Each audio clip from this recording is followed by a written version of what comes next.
So hello, and thank you for letting me tell you the story about Mary Louise Booth.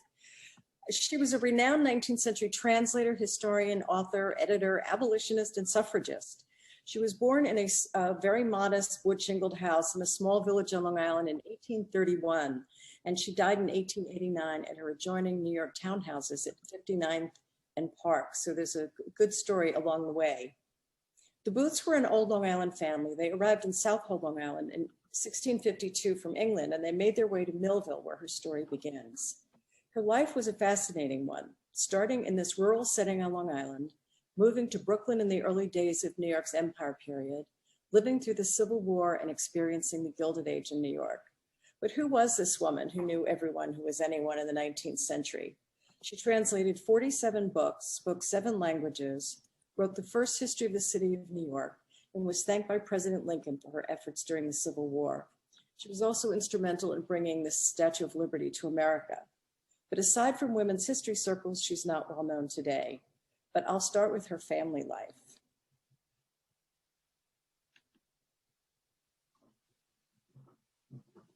Let's press the wrong button, sorry about that.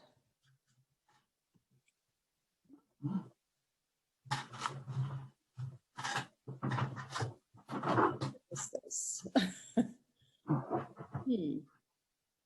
I think you might be on the last slide rather than the first. So. Oh, that is right. Just go back up to your slideshow and. All set.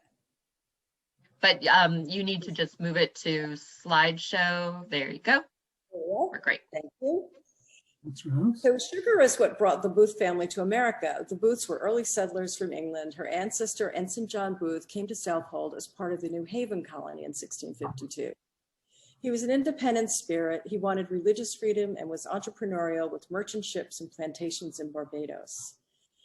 They were high sheriffs and sirs in their family who lived in Cheshire as early as the 1300s. Ensign Booth was granted a third of Shelter Island for his service to King Charles II, and Sylvester Manor, which is here in this illustration, is part of their family story. It was a northern provisioning plantation, part of the triangle of trade between London, Shelter Island, and Barbados. They transported political prisoners and indentured servants to Shelter Island, where they would stock up on produce and meat and then continue on to Barbados, dropping off their cargo of persons and provisions, and then back to London with the sought after and valuable sugar, rum, and molasses. Their family motto was quod iro spiro, or what I hope to accomplish, I shall accomplish. Mary Louise was proud of her family heritage and history, and she followed this dictum throughout her life, used the shield on her personal stationery from a very young age. Unfortunately, Ensign Booth lost his fortune when one of his ships foundered at sea, and he sold his shares in Shelter Island to pay his debts. In return, he received a life tenancy at Robbins Island nearby. He married into the local Horton family. They multiplied in the Southold area, an important and respected family, but they were no longer the landed gentry that they had been. The Booth descendants now owned inns and taverns, and they became involved in local government in Southold and in Greenport. In the early 1800s, some of the family started investing in lands west of Southold and into the township of Brookhaven in what's now called Manorville. And in 1829, a descendant, William Chatfield Booth, bought a plot of land nearby in the up-and-coming Millville.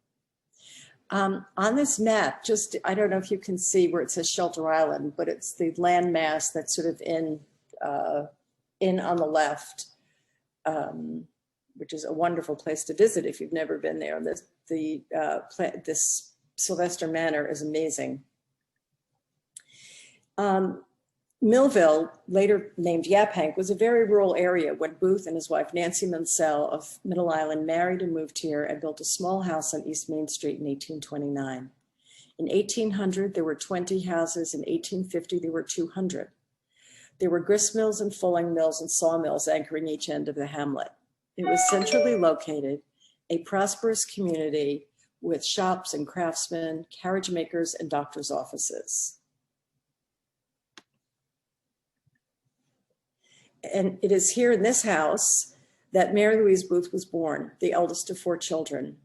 We know from an interview with her in the American Phrenologist in 1860 that she loved wandering along the river, very interested in local flora and fauna, and was fascinated by the workings of the mill.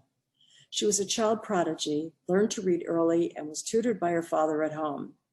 He was the headmaster of the local one-room schoolhouse, which had 20 students. As a child, Mary Louise wasn't interested in household affairs, though, not in needlework or sewing, cooking, or baking like most young girls of her time in class. Instead, she read. She read the Bible by age 5, Hume, Gibbon, and Locke by 9.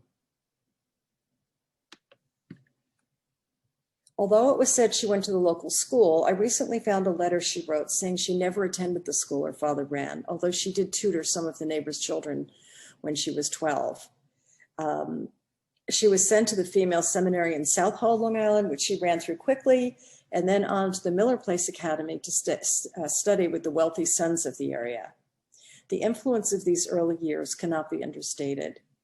It was a private congregational academy. The teachers were scholars from Yale, and one of them became an important influence in her life, the Reverend Tuthill. She was an exceptional student. The Tuthills were an old Southwold family too. The Reverend's sister was the artist Sarah Strong Tuthill, who was Booth's age, but at Mount Holyoke at the time. They were friends through their families. A few years later, their eldest brother, Dr. Franklin Tuthill, gave up his medical practice in Riverhead and became an editor at the New York Daily Times when it launched. He gave Booth her first assignment there. It was at this academy in Miller Place that she studied the natural sciences and literature, as well as business courses, which became an important advantage for her in her publishing career.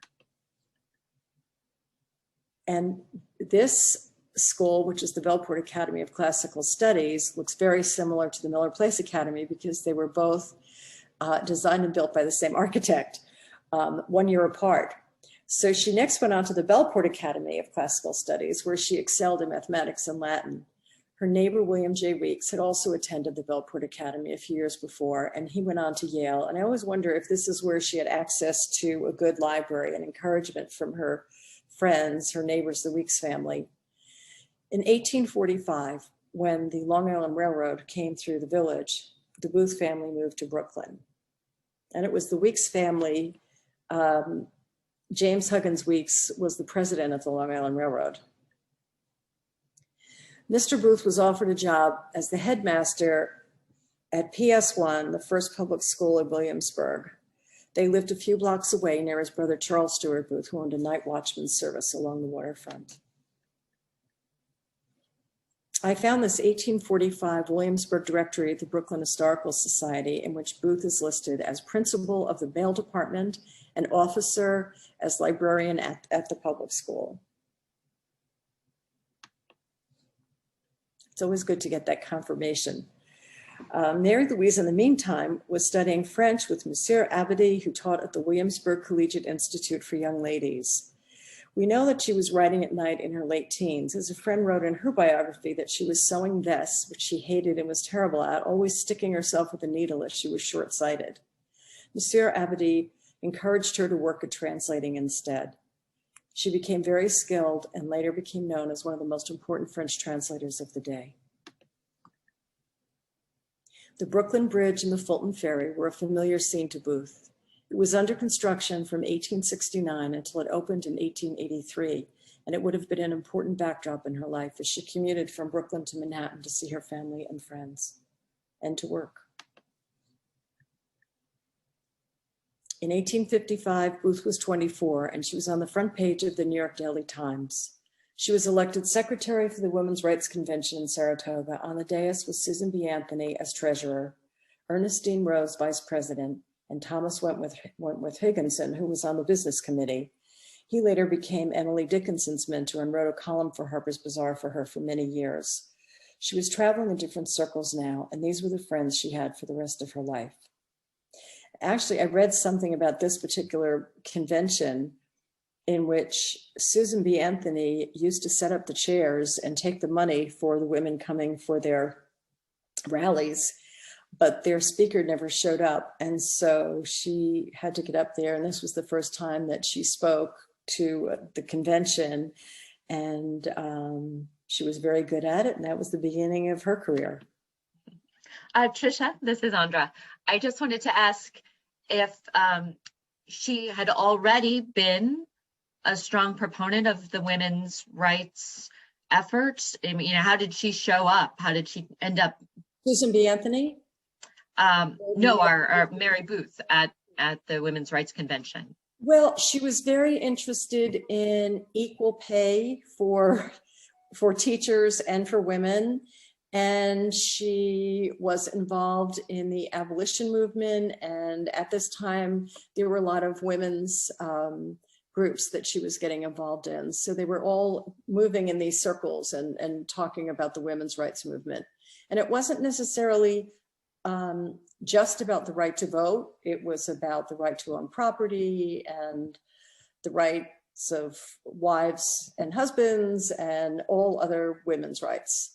So, and just to keep up, she currently is still living in Brooklyn at this point, but yes, commuting to a sewing kind of work in Manhattan. Is that what she's doing?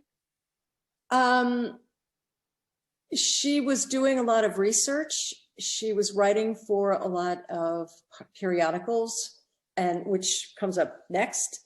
And she was writing for the New York Times. She started writing for the New York Times about this time. And in the early days, she was commuting, and then she stayed with the doctors, the women doctors whom I'm about to introduce you to. And they had rooms in the attic of their hospital, and she became friends with them. And instead of commuting back and forth, because it was an hour and a half by ferry back and forth. Exactly. That's what I was thinking if she was coming from Brooklyn. So I will let you continue the story. I'm sorry. She just pops up at the convention and then becomes such an important part of it that I wondered. Elizabeth Cady Stanton, in her autobiography, wrote, this was the first convention where Mary Louise Booth was introduced. So it was a very pivotal moment for her. The Convention for Equal Rights for Teachers was held in 1857, which is 2 years later, and she attended with Susan B. Anthony. The cause of equal pay for equal work was a lifelong theme for her. She had been writing for the New York Daily Times, small pieces for the women's pages, but in 1857, she wrote significant and controversial stories on the first women doctors, on the opening of the New York Infirmary for Women and Children seen here, and on the first medical college for women doctors. It was here that she met Doctors Elizabeth and Emily Blackwell and Dr. Marie Zakshevska, who became very good friends. She was living in the city now, staying with them, and then became an amanuensis for Dr. Marion J. Sims, who was known as the first American gynecologist and is quite controversial in these days. But in the early days, all of these doctors were friends and working on the medical college for women doctors. But she was always writing for herself at night, writing for the New York Times, writing for Emerson's and Putnam's, writing for a lot of art papers, which I'll show you shortly. But she went back to Williamsburg by ferry every weekend to attend church with her family, have Sunday lunch, spend the day with her parents and siblings, and she remained close to them her whole life. And this is one of the articles that that she became known for, and it was called "What the Lady Doctors Are Doing." You see the date here, it was July 1857. She became known for publishing the term lady doctors, not doctoresses, as the male medical establishment called them.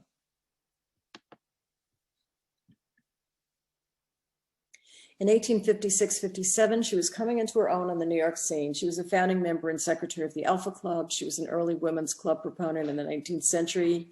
And she also became a member of the Society for the Advancement of Truth and Art, also known as the American Pre-Raphaelite Brotherhood.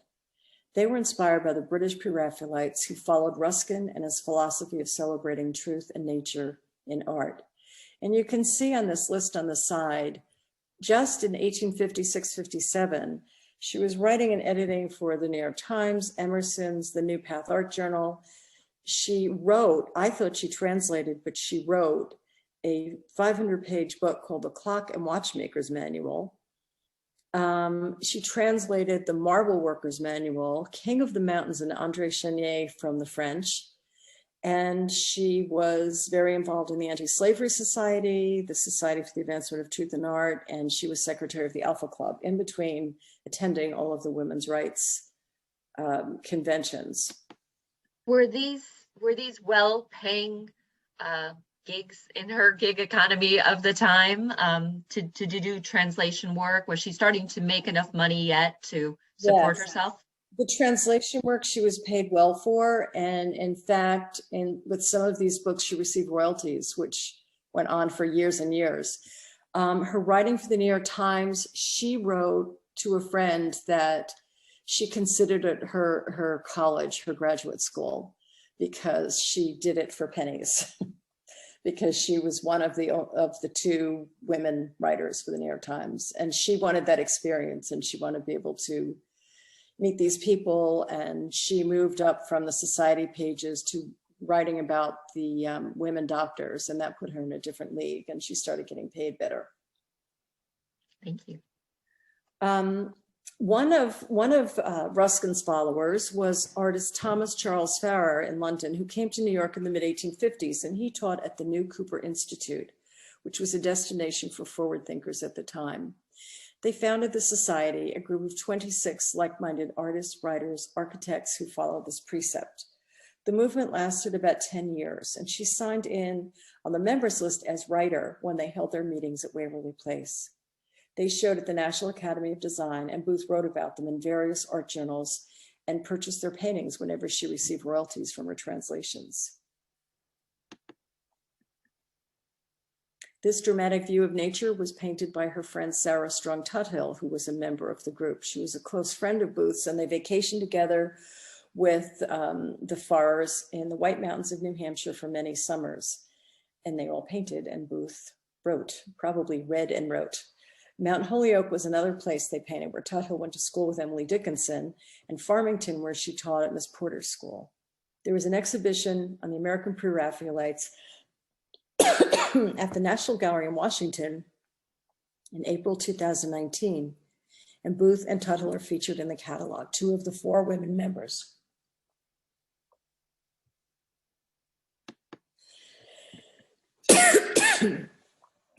One of the most accomplished members was artist Fidelia Bridges. She was a Cooper Union student, shown here with her travel easel and art supplies, and she posed for her portrait in front of a studio landscape backdrop. Her signature calla lily painting was a favorite rendering of the natural floral themes that she painted.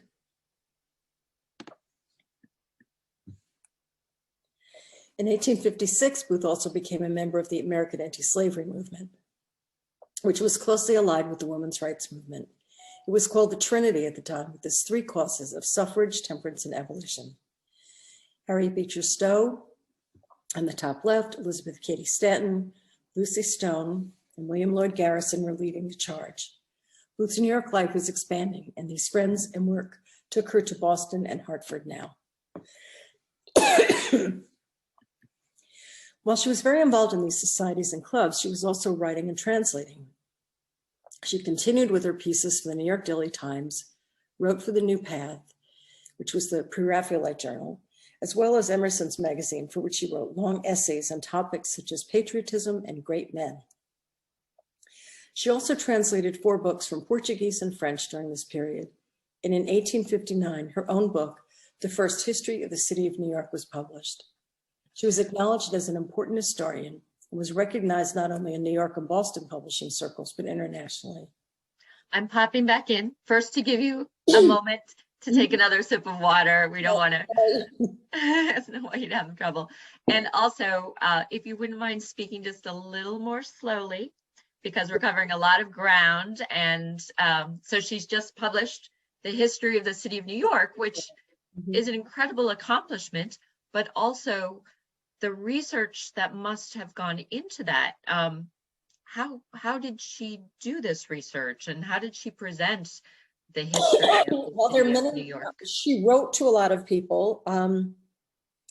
There were 2 libraries, and one was the Astor Library and one was the Mercantile Library, and they were across from each other on Astor Place. And She probably did research there because they were right around the corner from Cooper Institute, which also had a library. I did check with the Society Library and a couple of others, and she was not a member. She wasn't listed there. So I think that between those three libraries and just writing to people, you know, there's a man named Richard Dawson, who was a famous historian, and she wrote to him frequently, asking him questions, asking him to confirm things. Do you think it was difficult for her to find a publisher as a female historian for this? No, she was asked to write it, actually. Oh. So, and it went into so many publications. I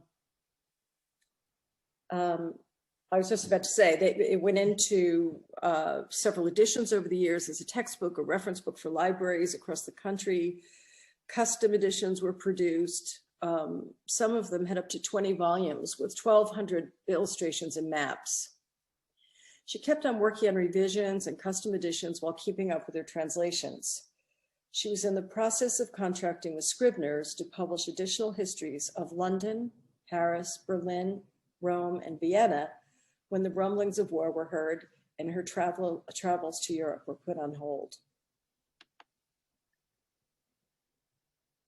This is a list of the books that she either wrote or translated that I have found so far.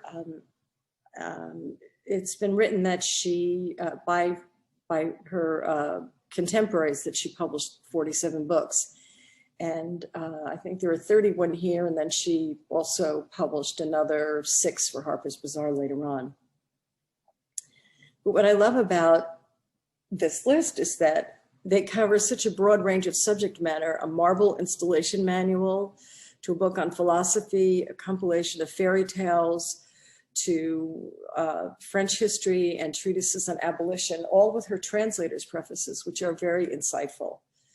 The books she did for Harper's Bazaar are on decorating, beauty, health, and cookery.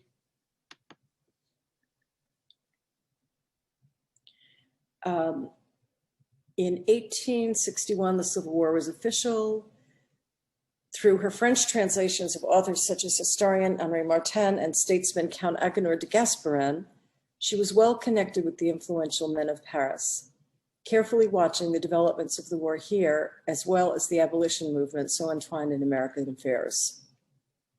When Booth offered her services to the Union cause and the Union League's Loyalist Publication Society, she became involved in translating for them, as well as editing and writing. She went down to Washington, her room and board taken care of at Willard's.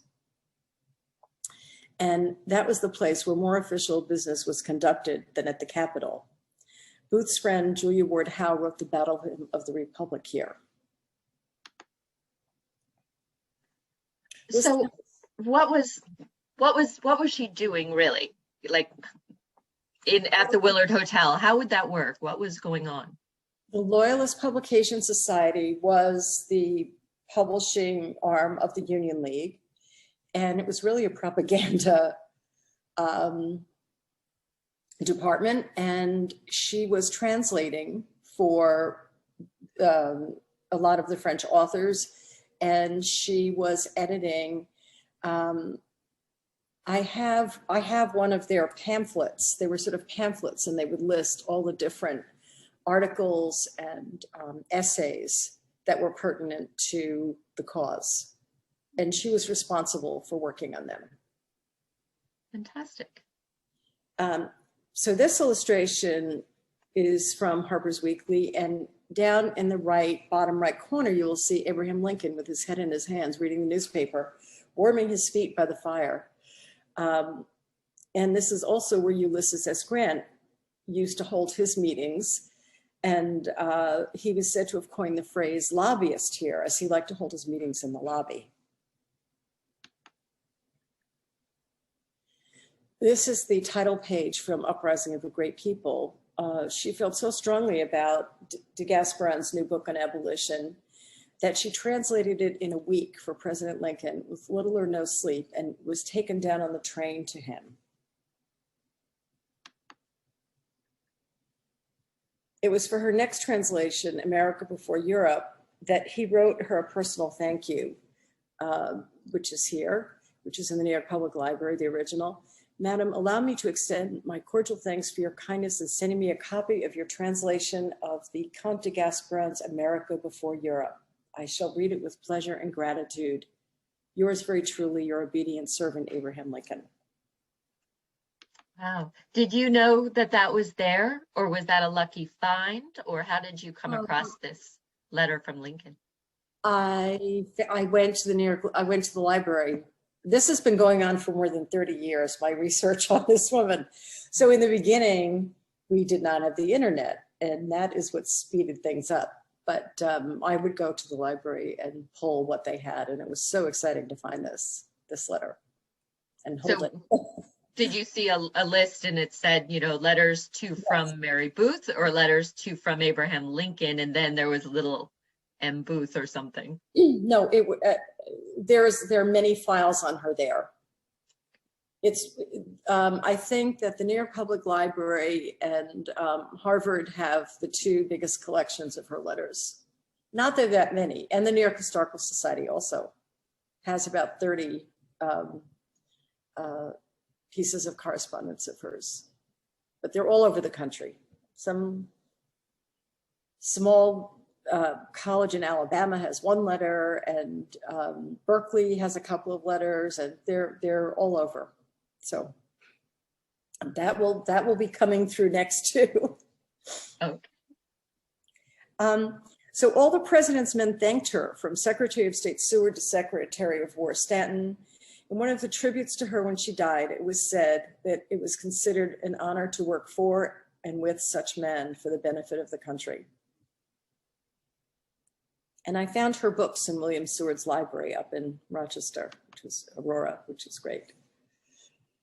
Writing to a friend many years later,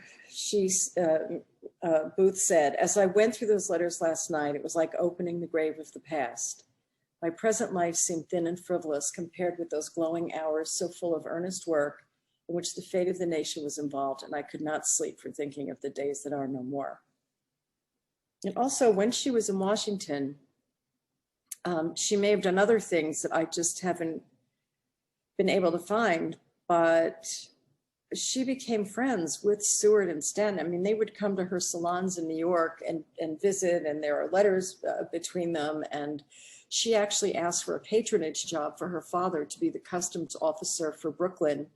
And the Treasury Secretary, on behalf of the president, wrote and said, "Please give Mr. Booth this position." So, and they praised her services to the government during the war. So her pamphlet editing and writing and translating must have been very important. In 1862, Booth went up to Boston to work with Dr. Marie Zakrzewska on a new women's rights magazine and produced a prospectus, which is here, for the first women's journal. She stayed with Dr. Zak, who was now living in Roxbury, outside of Boston, with a German socialist refugee and was deep in the Boston reform movement, also heading up the New England Hospital for Women and Children. Contributors to this new journal included educator Elizabeth Peabody, suffragist Elizabeth Cady Stanton, reformer Lydia Child, and writer Thomas Wentworth Higginson. But the spring of 1862 was not a good time to be launching a magazine with the Civil War situation, and it was put aside. In 1870, Lucy Stone resurrected the title and format in Boston and published it under her name. Booth's prospectus was forgotten about, but she was well ensconced in her next chapter. When she went back to New York, she threw herself into her work for the Union, her translations, and writing for the Loyal Publication Society and a new effort promoting the sanitary fairs. They were elaborate and ambitious events created by women, which brought in millions of dollars for the Union cause. They were big tented exhibitions in the style of the popular 19th century floral and industrial fairs, and they attracted thousands of visitors in cities like New York, Philadelphia, and Boston. The Metropolitan Sanitary Fair was at the 14th Street Armory, and you can see how extensive it was. It was a whole city block. People bought admission tickets for the day. There were displays, restaurants, and galleries to purchase art and prints. This is an interior view of one of the displays. With the money raised, they purchased medical supplies, food, and clothing for the Union soldiers. This work was a natural segue for them, as the women behind this effort were the women doctors she'd become friends with and supported in the press. The U.S. Sanitary Commission had Clara Barton at its heart and was the predecessor of the American Red Cross. But it was Frederick Law Olmsted of Central Park fame who was asked to coordinate and plan a Union Army medical team with field hospitals and rehabilitation centers. In the early to mid 1860s, Booth continued her translating work, finishing 6 volumes of The History of France, The Age of Louis XIV, and Paris in America. She attended all the women's rights conventions, and she completed an updated edition of her History of the City of New York, which was published in 1867. The Civil War chapter with her view on New York City during the war is an invaluable account, and she also added a very heartrending chapter on how the city responded to the assassination of Lincoln, something that affected her very deeply. This is a view of the City Hall downtown, draped in mourning, where people waited in lines for hours to pay their respects to the president.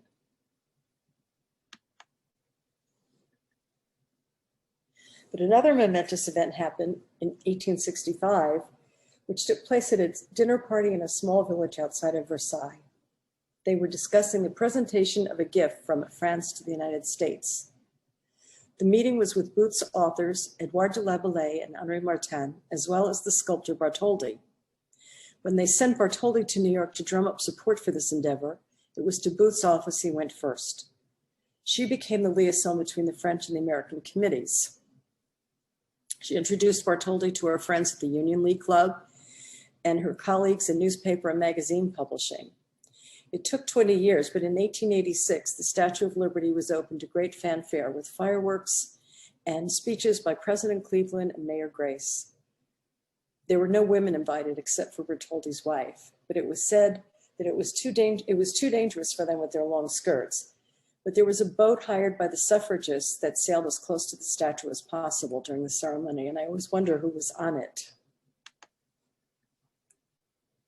This is the French Statue of Liberty team, who were all her authors, except for Bartholdi, but Victor Cossins and Henri Martin, Edouard de Laboulaye, who became very close friends, and they corresponded throughout their lives.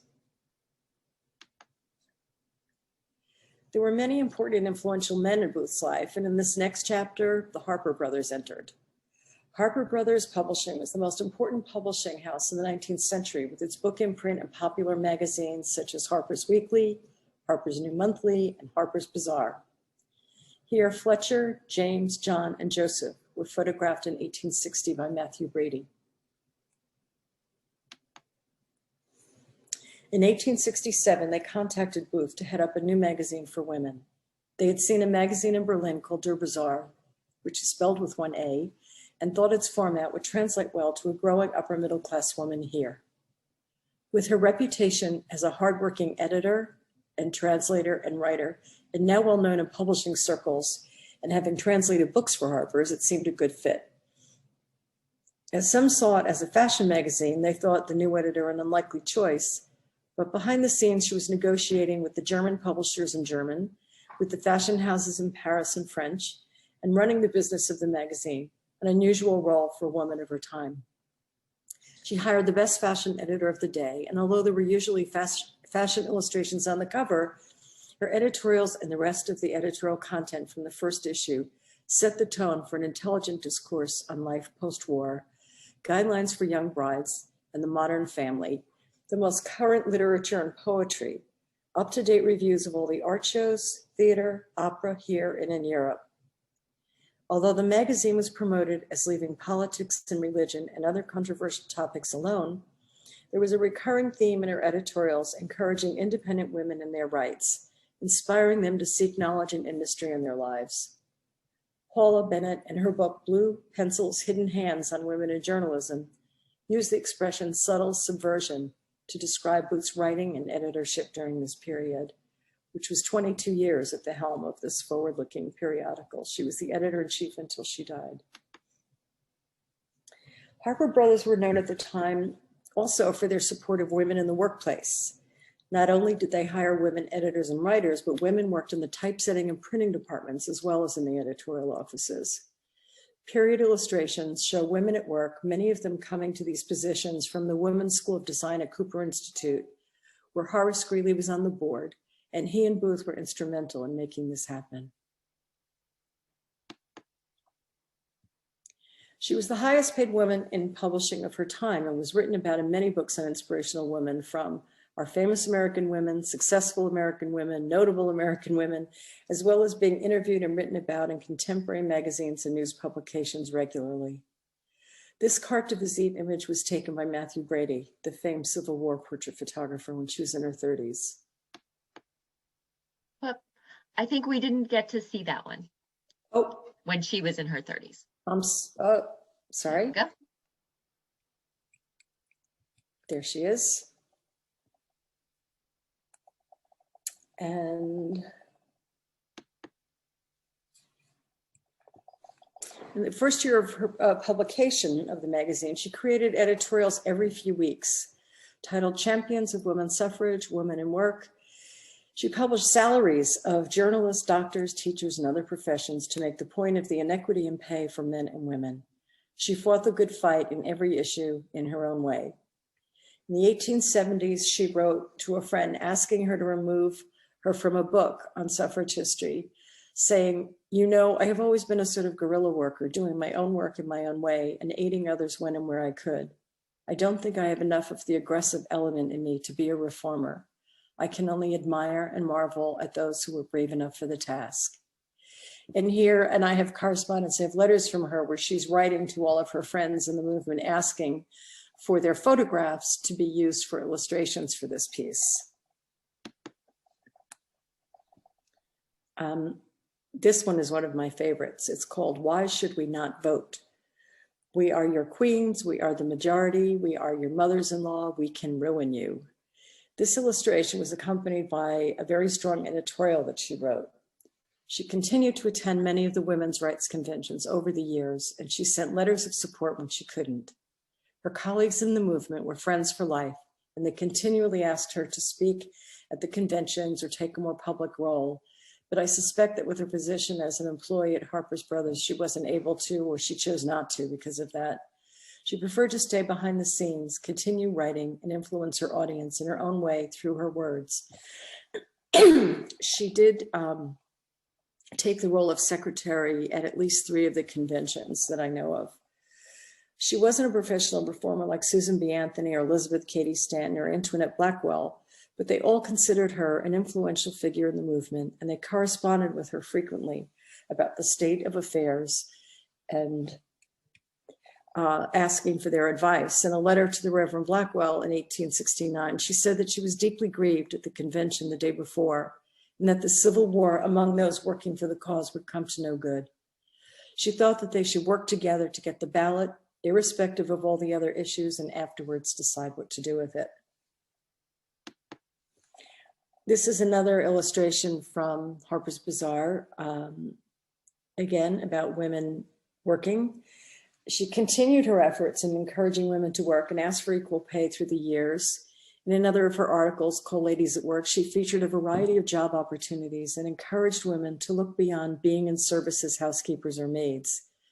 Here are illustrations of artificial flower makers, paper box makers, typesetters, photograph mounters, some of the skills taught at the Women's School at Cooper Cooper Institute at the time. In 1874, Susan B. Anthony wrote to Booth to ask her to be vice president and a member of the executive committee of the National Women's Suffrage Association, but she didn't accept the role. She kept at her work behind the scenes supporting the cause. In one particularly poignant letter about her role and commitment to her work on women's rights, Booth signed it, "I am now and always yours faithfully, Mary L. Booth."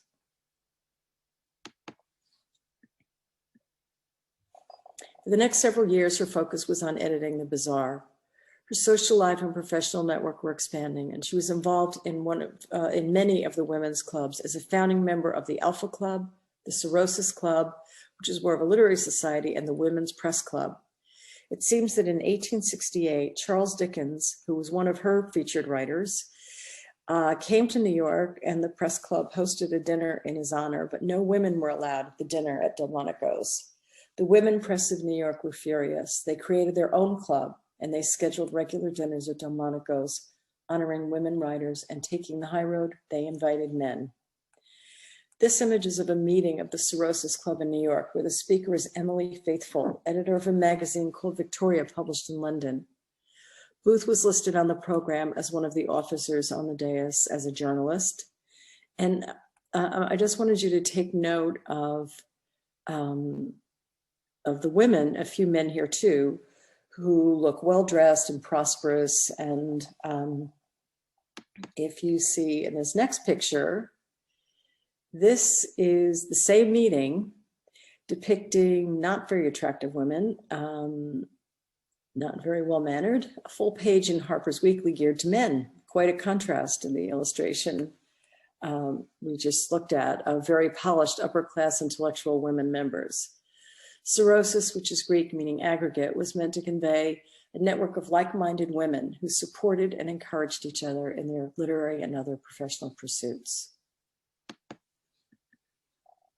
In 1888, Susan B. Anthony wrote to Booth on the 40th anniversary of the women's suffrage movement on International Council of Women Stationery, addressed to my dear friend Mary L. Booth, asking her to speak at the 40th anniversary convention on women in journalism, letting her know that their friend Julia Ward Howe would be speaking as well, and saying there is no work into which women have entered during the past 40 years more potent than that of wielding the pen in hand. Lovingly and admiringly yours, Susan B. Anthony. I was able to track down the program. I didn't have a response to this, but I was able to track down the program, and she is not listed, so she must have declined. As the popularity of women's clubs grew, there were also salons hosted by well-known women in the literary world.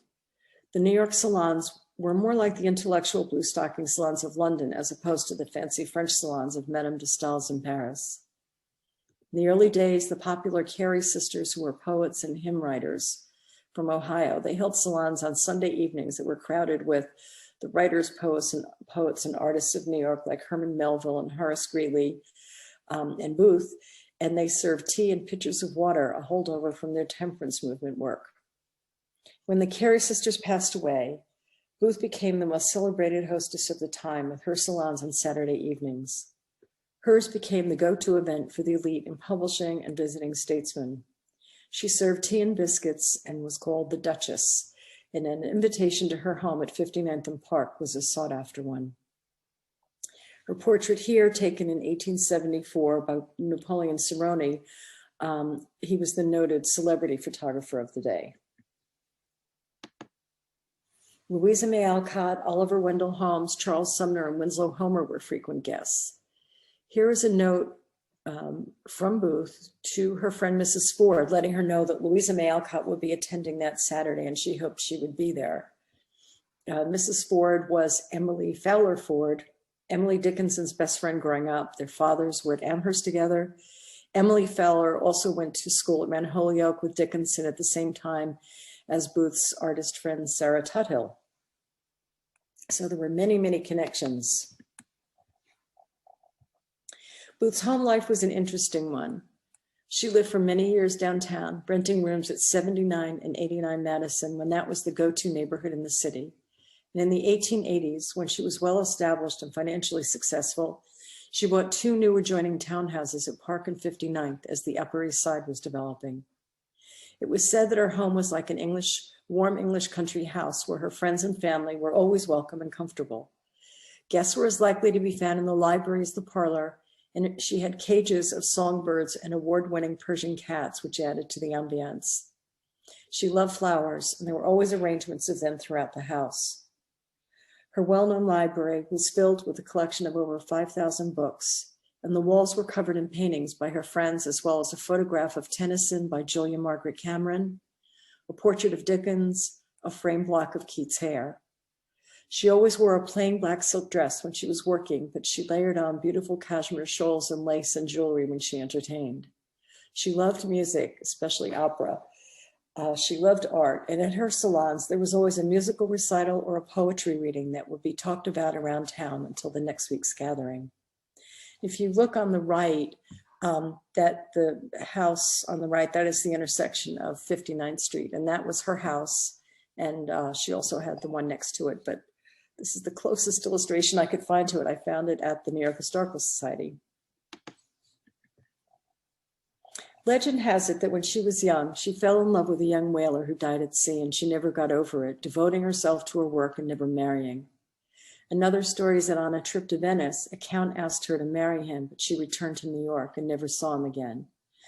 I don't know about these stories, but I have discovered that she had a loving relationship with a lifelong companion, Mrs. Ann Wright, who appears in her letters in the early 1860s, a few years after Wright's sea captain husband died. Mrs. Wright, as Booth always called her in public and in correspondence, was referred to as her adopted sister and an old family friend. She was 5 years older than Booth. They lived together for many years, always traveling and entertaining together. Mrs. Wright managed their household and family affairs while Booth went to her office every day. Susan B. Anthony referred to their relationship as a successful example of independent women living together, a Boston marriage, and a talk that was widely publicized. With no photograph or painting of Mrs. Wright, she's been a mystery to me for years, but I recently found this letter from Mrs. Wright, which I found in the Massachusetts Historical Society, describing Booth's illness that took a bad turn when they were leaving on a cruise to Bermuda to restore her health. She describes her life together, their recent trip to Europe for 6 months, and how brokenhearted she was as they had never been apart for 28 years. When Booth died unexpectedly after a bout of bronchitis in 1889, everything was left to Mrs. Wright in her will. Then Mrs. Wright died a year later, and she was buried in Cypress Hills with Booth and her parents. Everything that was left from both estates to Booth's and Wright's families, which was all determined by Mary Louise Booth when she wrote the wills. Strangely, Mrs. Wright's name is also on Captain Wright's tombstone, where he is buried in Southold, Long Island. I went out to see it, and there it is. And I went to Cypress Hills, and there it is. When the news spread of Booth's passing, the outpouring of grief from her friends and colleagues of the publishing world was overwhelming. The New York Times published an editorial notice on the front page, and then a story about her funeral in the society pages a few days later.